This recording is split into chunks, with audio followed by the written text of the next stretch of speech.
Assalamualaikum. Alhamdulillah, hari ini we are back again. Okay, so selalunya weekend saya lebih suka pilih tajuk-tajuk yang ringan, tajuk yang tak heavy sangat. So hari ini saya nak cerita pengalaman saya dealing dengan satu anak murid yang mana pada zaman itu ayah dia bekerja di Mekah untuk projek train yang anda yang pergi umrah sekarang pakai itulah. Okey, so satu hari saya bertindak sebagai guru hal ehwal akademik di pusat tahfiz ni lah. Okey, so memang kerja saya register student untuk UPSR, tengokkan subjek-subjek akademik lah, bukan subjek diniah. So saya pun prepare. So di sebelah tempat bilik kerja saya tu, pejabat saya lah kiranya, kita ada guru saya ada tempat wuduk budak murid lelaki. Okay, so murid pass by, murid berdiri tengok kita kerja, itu adalah perkara biasa yang saya hadap hari-hari.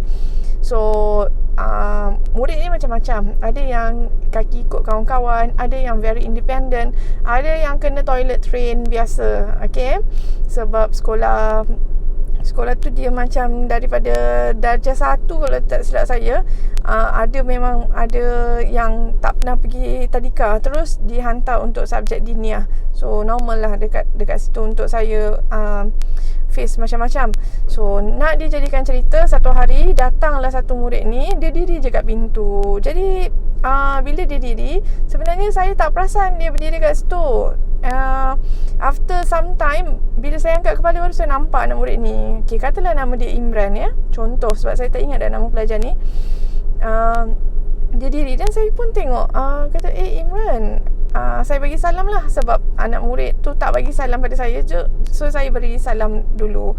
Okay, so sebelum saya panjangkan cerita ni, Rasulullah SAW kata, siapa yang nak merendahkan hati dia, nak rasa rendah hati, dia lah yang memulakan salam. So saya pun tak kisah isu nak siapa bagi salam dulu ke apa ke, tak kisah. So saya bagi salam kepada pelajar tu. Dia jawab salam dan dia terus masuk. Saya tanya dia ada urusan apa, dah berapa lama you diri kat situ, teacher tak nampak, saya kata kan.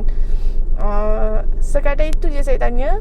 Dan saya pun macam bangun, buat kerja saya apa semua kan, terus sebab saya biasa anak murid datang just tu bercakap sekejap, because macam dia orang nak release ke ataupun apa. Kadang-kadang memang because dia keluar daripada tempat wuduk. Di sekolah agama ni biasa anak murid keluar tandas berwuduk, because itu trend. Even saya sendiri pun terikut budaya tu, Alhamdulillah. So budak ni tiba-tiba menangis tau. Bila dia menangis, saya terkejut, sebab masa saya nak pergi ambil file tu, saya ada pegang bahu dia. Jadi saya dah takut, sebab ini sekolah agama dan dia pelajar lelaki. Tiba-tiba dia nangis sampai saya tanya kenapa.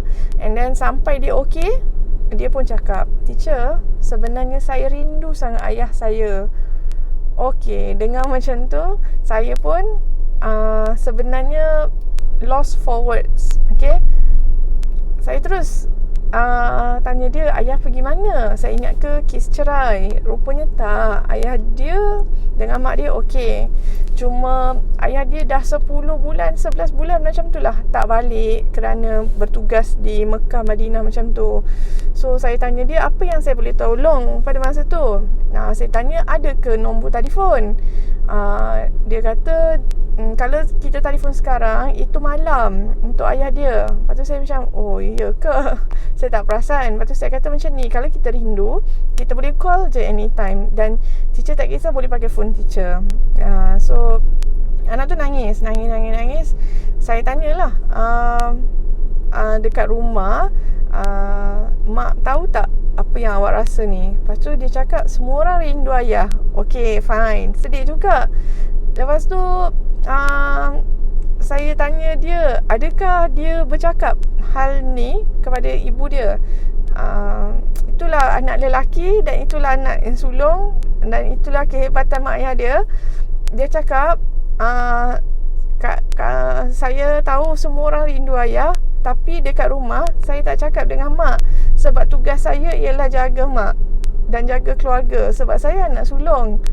Okey, so saya kata macam ni, balik rumah malam ni awak call ayah sebab bila awak malam mesti ayah siang kan. Saya kata macam tu. Waktu malam di sini mesti ayah awak sedang siang.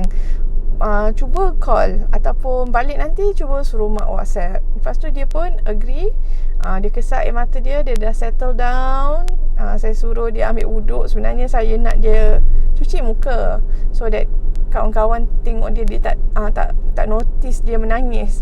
Sebab kadang-kadang takut orang bully dalam kelas kan. So budak ni pun pergi. Tapi lepas anak murid pergi, saya pula yang tersebak lah dekat situ.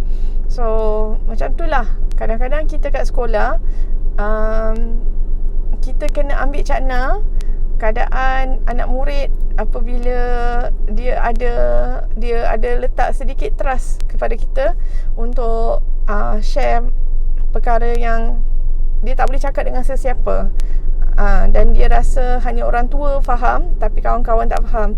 So kita tanya ni, bila kita handle kes-kes macam ni, kita kena tanya, bukan tanya nak ambil tahu, ambil point, busybody ke apa semua, tapi kita kena tanya soalan yang betul-betul meet anak murid tu punya keperluan masa tu. Itu sekolah agama. Jadi walaupun dia baru jam 4 macam tu kot rasa saya tak boleh lah nak peluk dia apa semua. Saya tak nak macam walaupun dia bawah umur, tapi kita tak nak dia rasa jadi improper pula. So in fact masa saya pegang bahu tu pun saya pun memang takut sebab ingat ke terkena apa orang kata, dia rasa saya terinsult dia ke apa kan. Tapi Alhamdulillah lah, itu bukan seperti apa yang saya sangkakan. Dan kisah anak ni kekal dari ingatan saya kerana saya juga membesar dalam suasana mak ayah sibuk bekerja. And saya tahu apa rasanya missing parents. Walaupun parents kita actually kadang-kadang ada je depan mata kita. So parents pun ambil lah cakna hal ni. Dan guru-guru jangan buat favoritism, tetapi jadilah favourite kepada anak-anak murid. Jadi anak murid boleh turunkan sedikit barrier and share masalah-masalah mereka. So that's all for this weekend. Thank you. Assalamualaikum.